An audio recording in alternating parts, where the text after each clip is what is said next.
All right, for my special guest tonight, he's here to talk about his new film, The Networker.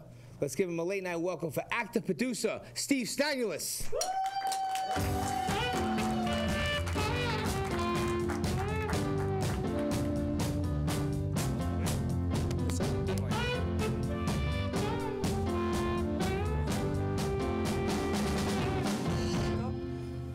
There you go, Steve. What's going on, buddy? How you doing? That was some act I have to follow with the Illusionist. A long time. It's pretty awesome. They Knives throwing, bands, everything's happening. The modern day Harry Houdini's, right? Yeah, unbelievable. Shout out, shout out. Long time no see. I know. I finally made it here. We've been talking about this for a long time, and here we are. A very, very long time. So, Yeah. Congratulations on your new your twins. You had twins. Yes, I got 8-month-old twins, a boy and a girl. Yes. What's their names? Chase and Sienna. Oh, nice. And they're teething now, so that's my whole little thing going on right now. So sleep is at a minimum right now. Forget about it. You got your hands full. Oh, no pun intended. I got 3. So I went from 0 to 3, but it's all good. Oh, God bless you. Yeah, and you're awesome. a native Staten Islander, right? I am a native Staten Island. I left for a little bit, and since I had the kids, I came back. And where were you before?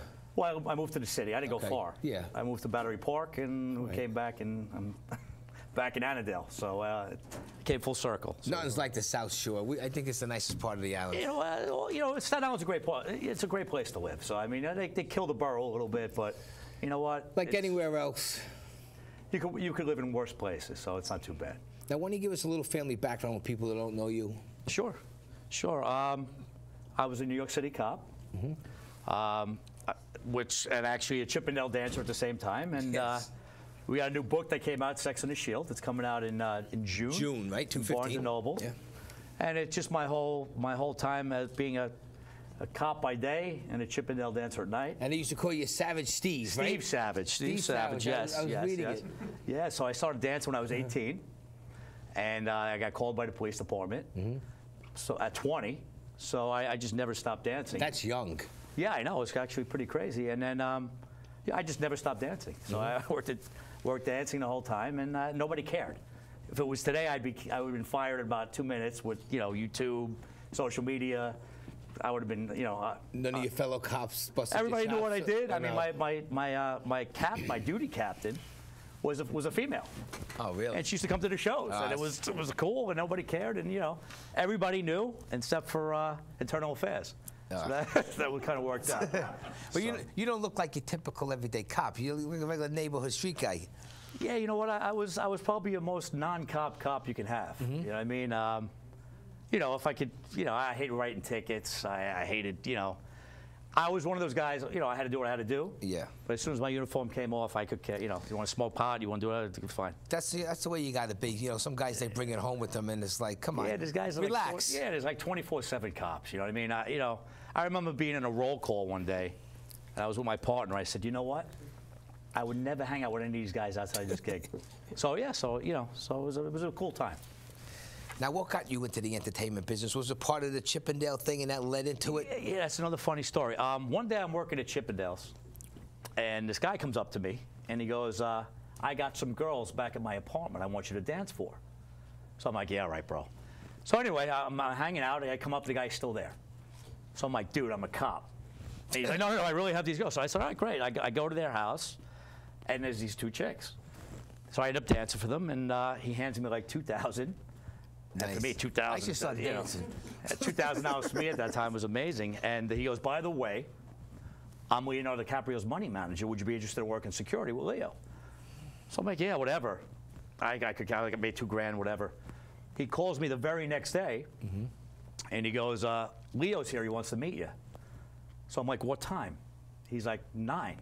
I'm like, well, can I do it at 10? I have a bachelorette party.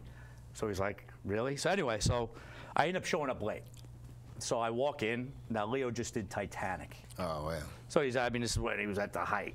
And I walk in, and we have nothing in common. He's like the biggest star on the planet. I'm a stripper cop. What do you have in common, right?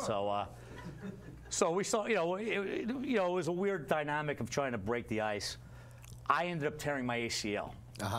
And he tore his ACL on Basketball Diaries. Oh, really? So he goes, do you mind if I see your scar? So I just said, yeah, as long as you don't mind the purple G-string I'm wearing, and broke the ice, and then everything Leo did, I did. And then since I was Leo's guy, I started working with Cameron Diaz, Tobey Maguire, any A-list guy, 99, Ben Affleck. That must have been fun, right? Yeah, it was pretty wild. And then one day I'm at a party, and this guy goes, do you ever play football? So I said, yeah, I play a little. He goes, you'd be great. I'm doing this movie called The Replacements with Keanu Reeves and Gene Hackman. So I said, sure.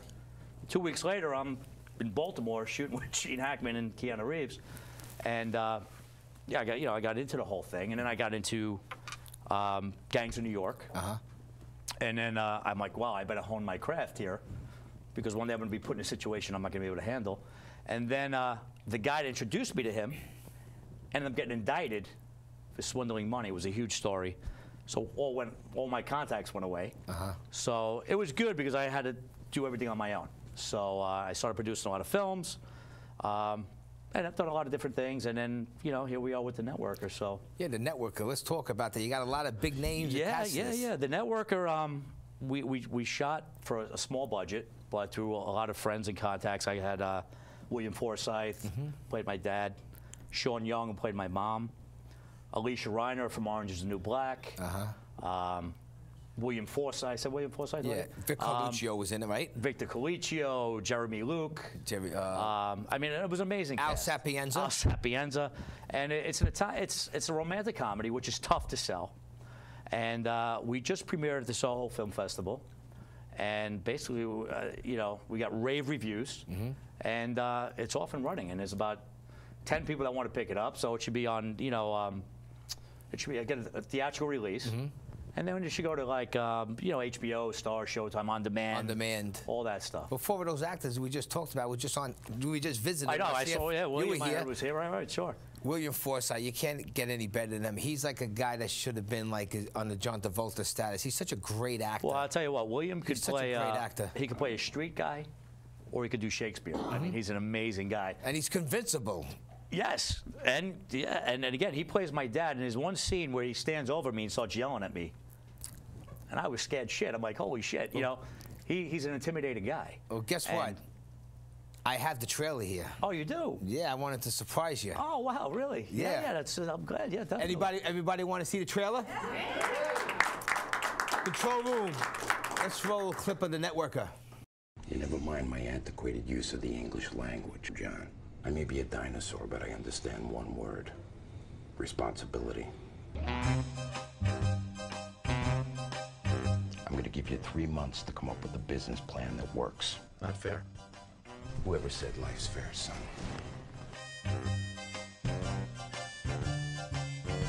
Good morning. How are we doing today? We have a very simple philosophy. Meet, greet, and do business. Take a good look at me, John. Do you know why? Why? I am speed networking. I coach people in networking. Not bad, I guess. You just used the word bad. That's not good. And I know deep down inside you're a good person. I couldn't have been wrong about that. But I can't keep digging through the lies to find that good guy. I can't do this anymore. Dumping me?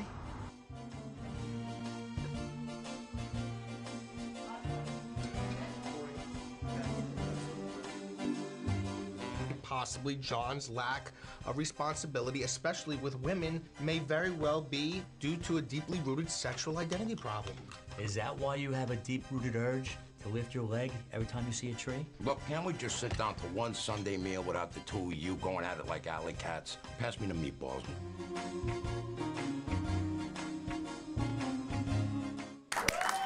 Very nice. You know, we forgot to say Stephen Baldwin. Oh, Stephen Baldwin, right? Joey D'Onofrio. Joe D'Onofrio, he was yeah, here. I mean, again, I can't even say how small the budget was on this thing. Nobody would believe it. But again, when you believe in a project and everybody likes the script, you'd be surprised what people do. I'm an editor, and I believe if the acting is there, it doesn't matter what you shoot it on. Sure, sure. And again, you do a romantic comedy, you're not blowing shit up. No. You know, it's all about locations, it's all about the story.